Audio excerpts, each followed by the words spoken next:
буквально час назад встретился со своим знакомым.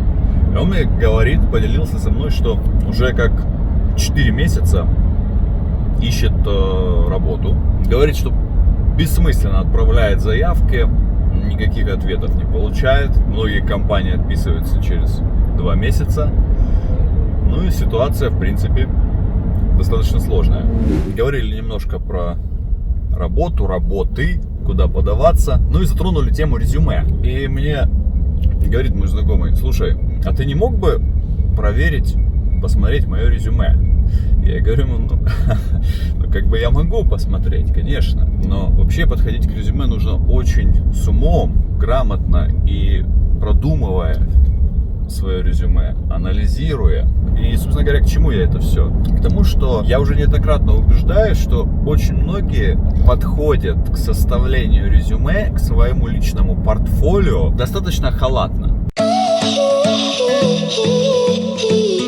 Знаете, какая самая популярная ошибка в составлении резюме? Давайте свои варианты, пишите в комментариях. Самая популярная ошибка в резюме – это название файла. Ребята, когда вы присылаете ваше резюме по электронной почте, первое, что видит потенциальный работодатель, это название файла. И очень часто аппликанты никак не называют файл, или называют его 1, 2, 3, или называют его «моё резюме», или называют его как только не называют. Ребята, ваш файл, название файла должно быть профессиональным и должно содержать ваше имя и фамилию. Вам может этот момент показаться очень очевидным, самым очевидным, но вы даже не представляете, какое количество людей допускает подобную ошибку. И когда работодателю приходит, скажем, 100 резюме от потенциальных соискателей, вот представьте, он сохраняет эти 100 резюме в свою папку, прочитал резюме, допустим, ему вы понравились, а у него еще 100 резюме, но в названии вашего резюме нет имени и фамилии, и ему приходится искать. Это если пришло 100. А если пришло 1000, и просто ваше резюме может потеряться. Вторая банальнейшая ошибка, и также гигантское количество соискателей допускает ошибку. Это непрофессиональная электронная почта. Не надо никаких клубничка 99 или bestgirl@mail.ru, тоже не надо. Если ваше резюме приходит с такой электронной почтой, то сразу же это воспринимается непрофессионально. Какой нужен имейл? Идеальный имейл, он должен повторять ваше имя и фамилию, потому что так это все дело гораздо проще запомнить. То есть, если меня зовут Еремеев Егор, мое резюме, сам файл должен содержать имя и фамилию Еремеев Егор. Электронная почта должна также дублировать имя и фамилию Еремеев Егор. Это может быть Gmail, это может быть Яндекс у вас дальше, это может быть Mail.ru. Но самое главное, что так работодателю проще запомнить, кто вы. Если вы раньше никогда не работали, если вы впервые подаете на какую-то должность, забудьте всю вашу предысторию, которая у вас была раньше, все ваши школьные имейлы, переписки, все это нужно удалить. Если вы подаете на какую-то должность, особенно в серьезную организацию, вам нужно создать специально для этого профессиональный ящик. И не дай бог, если вам придет хорошее предложение, и оно затеряется среди всего спама, который вам приходит, всех рекламных предложений от Озона, Адидаса и Алиэкспресса. Не дай бог, вы можете потерять потенциальную работу из-за просто банальных ошибок. Следующая ошибка, здесь даже не в составлении резюме, а в том, как вы преподносите его. Есть определенная категория соискателей на вакансию, которая забомбит своего потенциального работодателя письмами. Вы хотите подать на должность, вы видите вакансию, размещенную на сайте компании, скажем. У компании есть, допустим, разные отделы, и есть разные электронные адреса, и есть определенная категория людей, которая почему-то считает, что если они отправят свое резюме во все абсолютно отделы, то это определенно сыграет им на руку. Ребята, не надо так делать. Если вы видите вакансию, там скорее всего, будет указана электронная почта, на которую отправлять нужно ваше резюме. Если вы отправите его везде, где только можно, еще найдете WhatsApp, еще найдете Skype компании, и везде будете рассылать ваше резюме, это не сыграет вам определенно на руку. Потому что в компании посчитают вас слишком назойливым. И вообще, в организации, в крупной особенно организации, могут быть разные отделы. И в одном отделе абсолютно могут понятия не иметь о том, что в другом отделе разместили вакансию. Процедура принятия решения в организации – это серьезная задача. И не нужно назойливостью заранее сразу же, мягко говоря, отталкивать компанию от вас. Представьте себе, что вы находитесь дома и смотрите какой-то фильм, и вам звонят и начинают предлагать какие-то кредиты или заменить окна по какой-то сверхакции. Нужно вам это будет или не нужно?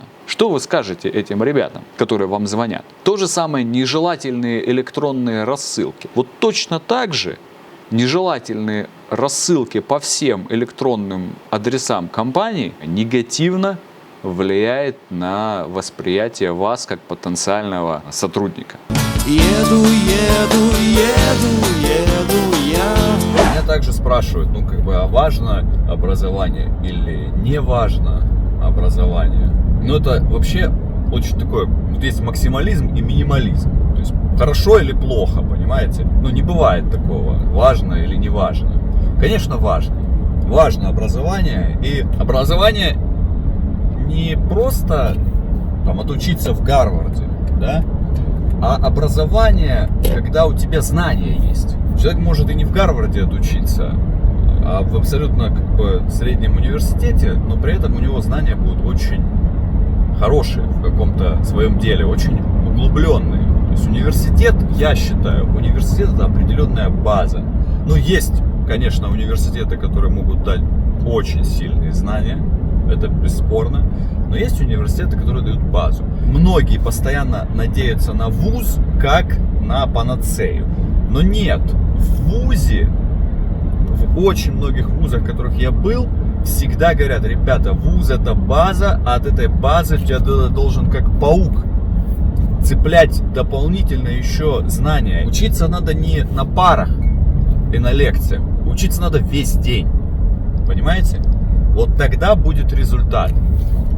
Вы должны приходить в университет, я грубо говоря, в 9 утра и уходить оттуда в 10 вечера, понимаете? Вот тогда будет результат. И к чему я это все? К образованию. Образование, оно важно. Это первый момент. И нужно разделять образование. Оно бывает не только теория, это не только книжки. Потому что многие думают, что это только книжки. Образование — это также и практика. Получать знания как с книжками, так и с применением этих знаний на практике. Вот ответьте мне на вопрос элементарный. Вы HR, вам нужно принять на работу человека. И перед вами лежит резюме человека, окончившего МГУ. Перед вами лежит резюме человека, окончившего какой-то там ноунейм университет на периферии. Кому вы отдадите предпочтение? Вы, естественно, при одинаковых, приблизительно одинаковых пунктах, только окончил. Нет у него никакой ни практики, ничего. Вы отдадите предпочтение человеку, который окончил МГУ. Решайте сами, имеет ли значение вуз или не имеет. Момент следующий. Конечно, при приеме на работу есть резюме, а есть собеседование.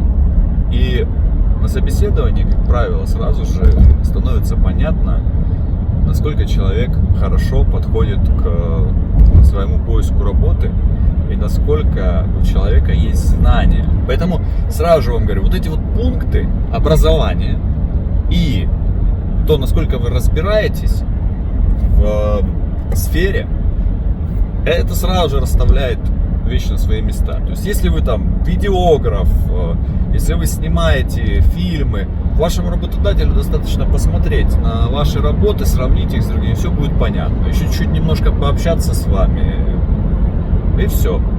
Понимаете? Нужно стремиться к тому, чтобы в своей профессии разбираться супер круто. Есть сейчас каждый второй, наверное, уже фотограф, особенно с Инстаграмом и со всеми этими делами. Средненький фотоаппарат, все, можно уже фотографировать. Причем люди абсолютно не разбираются в технической части, люди абсолютно не разбираются в каких-то программах по фотообработке, по всем этим вот вещам. И, ну, тем не менее, они бомбят, фотографируют. Вот. У них очень мало теоретических знаний, просто ограничены. Но все фотографы. Следующая популярная ошибка при составлении резюме – это размер его. Ребята, не надо, писать резюме на несколько страниц. Его никто не будет читать. Представьте, что потенциальный работодатель проверяет сотни или тысячи этих резюме. Вы думаете, что он будет читать там 10-страничное резюме, где вы попытались изложить всю вашу жизнь и историю? Никто это смотреть не будет. Посмотрят первую страницу максимум, хорошо, вторую страницу максимум. Дальше уберут его и читать не будут. В идеале ваше резюме должно умещаться на одну страницу. Это идеальная ситуация. Если вы не умещаете все описание вас на одностраничник, файл, вам стоит задуматься. Следующая и ошибка, и рекомендация – это социальные сети. Ребята, социальные сети желательно включить в ваше резюме. Но если вы включаете социальные сети в ваше резюме, они должны быть максимально отредактированы. Если у вас профессиональный Instagram, если у вас профессиональная страница Facebook и VK, где все выглядит четко, структурировано, где нет фотографий на даче, ваших фотографий на даче с друзьями, где вы в обнимку на лавке распиваете спиртные напитки или жарите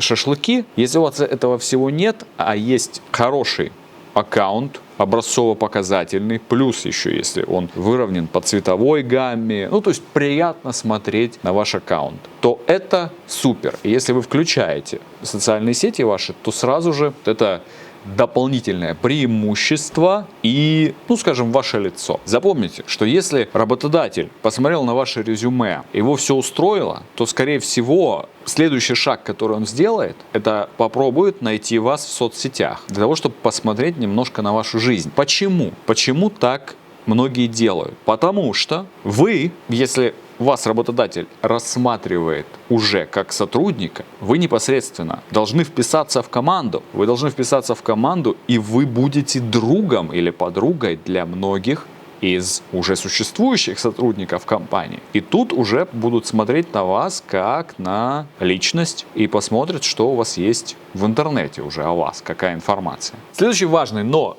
банальный момент – это стилистическое оформление вашего резюме. Я нашел в интернете несколько примеров хорошего визуала резюме зарубежных, на зарубежных сайтах. И вот обратите внимание, ну, к примеру, даже вот тут Илон Маск у нас изображен. И значит, вот это стилистическое оформление. А теперь возьмем классическое оформление резюме, да, где в документе Word, скажем, немножко отредактированное. И у меня вопрос, на какое резюме вам приятнее смотреть? Значит, смотрите, уже это пройденный этап, когда мы делали документы просто так в Word. Сейчас крупные организации, они всегда обращают внимание на стиль оформления вашего резюме. Существуют в интернете сайты, где можно сделать резюме, сделать его симпатичным. Также ваше резюме можно отдать, к примеру, какому-нибудь дизайнеру, который может также оформить все это дело. Либо вы можете самостоятельно научиться этим вещам и поискать какие-то программы, где это все дело делается. Ну, выбирайте, как вам удобно. Но еще раз, чем серьезнее вы подойдете к пункту по оформлению вашего резюме, тем больше будет вероятность того, что ваш потенциальный работодатель заметит именно ваше резюме, а не что-то другое.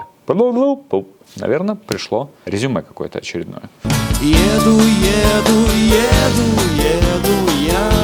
Есть такой важный пункт. В начале резюме старайтесь указывать должность или должности, на которые вы вообще претендуете. Потому что часто, начиная читать резюме, невозможно понять, а что вообще человек хочет. Ну, то есть просто сумбур, напичкано все там подряд. Пишите в начале должность или, ну, как минимум, вот что-то такое, что вы хотите от работы. Для кого-то открою, возможно, секрет. Когда в компании специалисты по HR просматривают резюме, я вам сразу же скажу, что в компаниях во многих они ищут не одного специалиста, а ищут там 5, 10, 20 специалистов.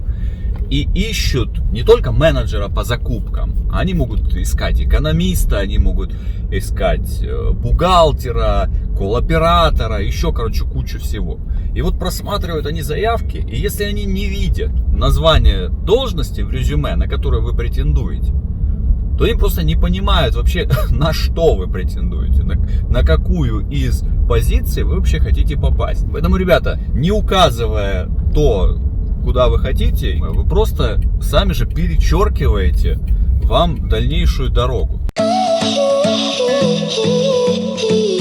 Еще одна банальная абсолютно ситуация с резюме, но очень часто встречающаяся, это фотографии. Некоторые почему-то думают, что фотография некачественная, сделанная на фронтальную камеру, или вы попросили там вашего соседа сфотографировать вас на фоне шкафа или сидящего вот в кресле, как сейчас сижу я. Вы почему-то считаете, что этого будет достаточно. Нет. Вы должны сделать профессиональную фотографию. Я не говорю вам заказывать фотосессию, но фотография в пиджаке, костюме, галстуке, да, на фоне белой стены, какой-то фотостудии, фотоателье, да. Профессиональная фотография, что-то схожее с фотографией на паспорт, где вы серьезно подходите к этому делу. Вот эта фотография, вот этого ждут работодатели. Девочки, а если вы хотите сразить наповал вашего потенциального работодателя вашей фотографии и хотите выставить фотку из спортзала с вашей красивой фигурой и в лосинах, имейте в виду, что очень часто специалистом по HR, проверяющим ваше резюме, будет женщина.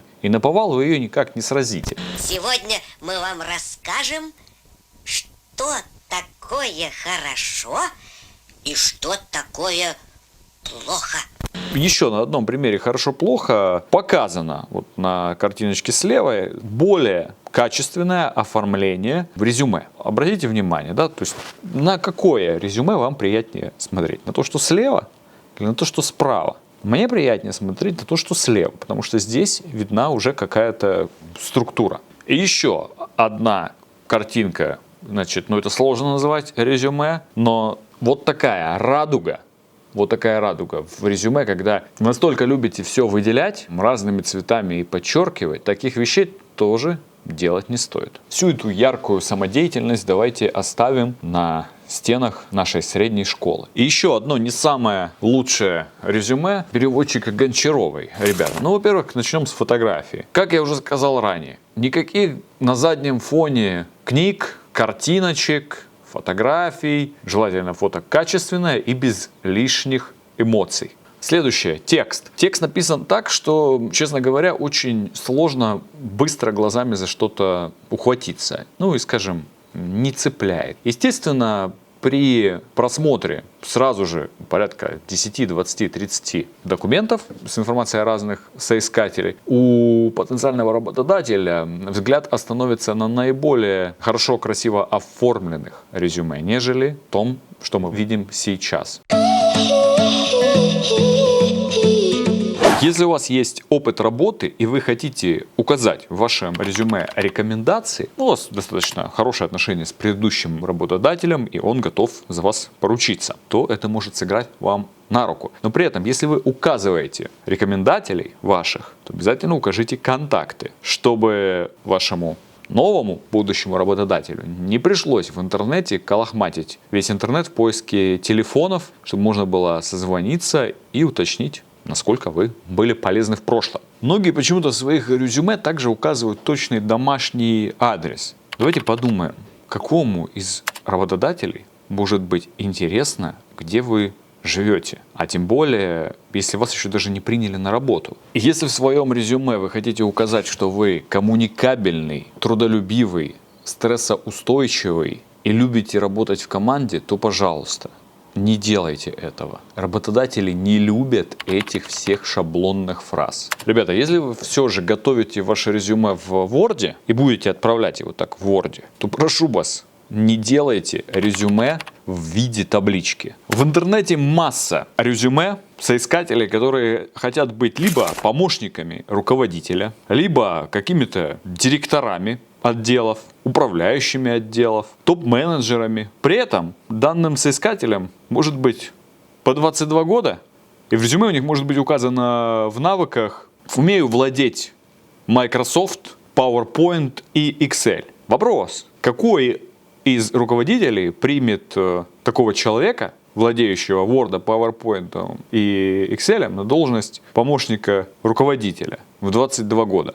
Сейчас никого из работодателей уже не удивишь тем, что вы умеете пользоваться компьютером. Некоторые соискатели указывают в своем резюме, что они владеют русским языком на хорошем уровне. Могут написать «владение русским языком свободно» или «уверенный пользователь». Ребята, где вы подаетесь на должность? Если вы это делаете в России, то априори в России работодатель будет подразумевать, что вы знаете русский язык на необходимом уровне. Поэтому, как правило, не стоит писать этих нюансов. То есть, если бы вы подавали, скажем, в Испанию, где в вакансии указано, что требуется специалист с русским языком, тогда бы это было бы актуально. Если вы подаетесь в России и указываете у себя в резюме владение русским свободное, а еще и указываете национальность русский, то как бы у вас получается масло масляное, и мажется это не туда, куда надо. И также не пишите в своем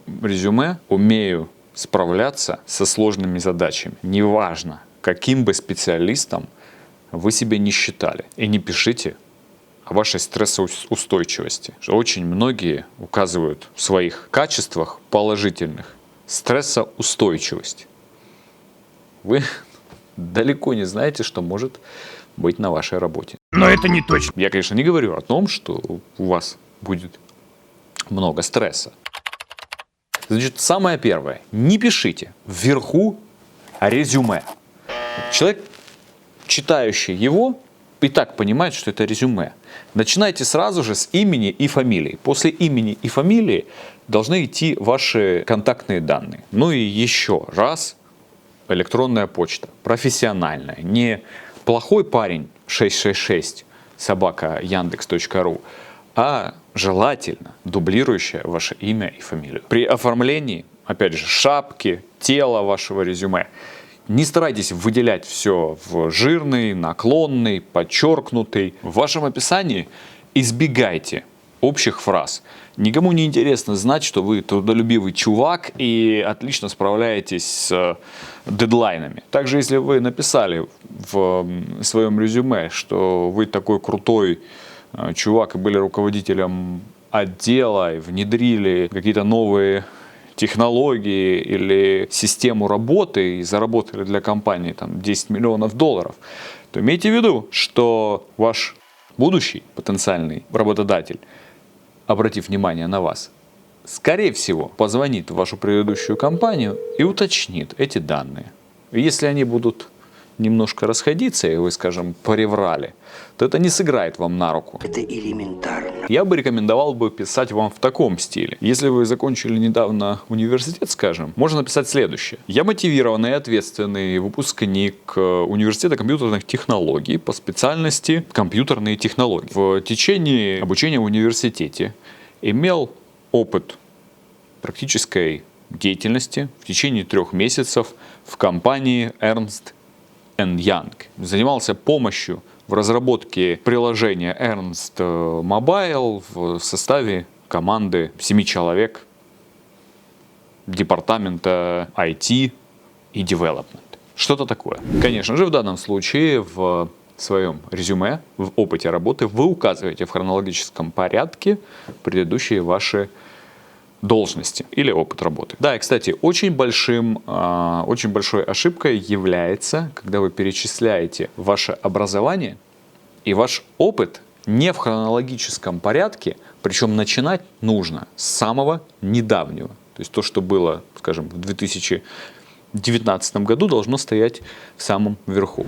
Что было у вас в 1996, это должно быть внизу, так как это наименее будет интересно и наименее актуально вашему потенциальному работодателю. Это касается как учебы вашего образования, так и опыта работы. Когда вы описываете ваше образование, сначала пишется год или года, обучения. После этого пишется, что вы изучали, то есть бакалавр по информационным технологиям.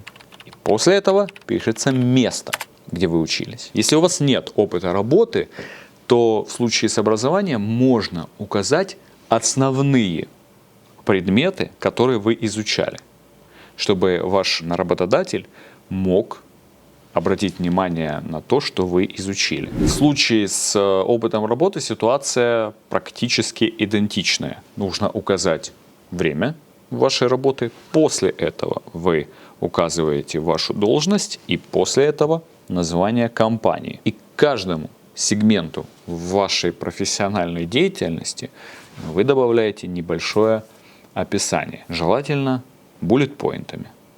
Но можно и не буллет-поинтами, но желательно. По сути, вы даете как бы описание того, чем вы занимались. Только самое основное, не описывайте все подряд.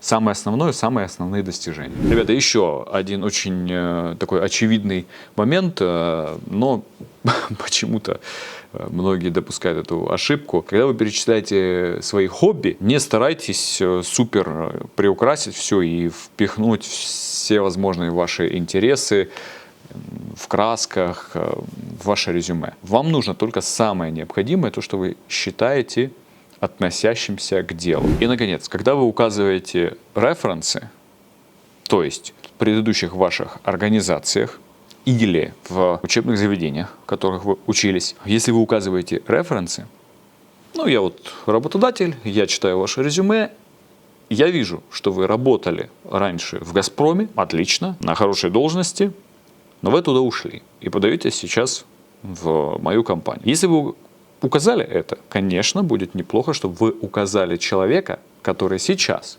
находится в «Газпроме» и который готов за вас поручиться. Вы должны указать его имя, фамилию, телефон, имейл, должность и компанию. Для того, чтобы я, как потенциальный работодатель, мог позвонить туда и уточнить, реально ли все, что вы указали в резюме. И если тот сотрудник подтвердит все эти данные, то это сыграет вам на руку. Я не рекомендую вам в резюме описывать вашу биографию в деталях. Скажем, если у вас были медали или разряды в прошлом, а вам сейчас 37 лет, и вы подаетесь на должность консультанта юридического отдела, не могу сказать, что выигранное соревнование по футболу в 10 классе будет актуально при подаче на данную работу. Многие считают, что отсутствие вредных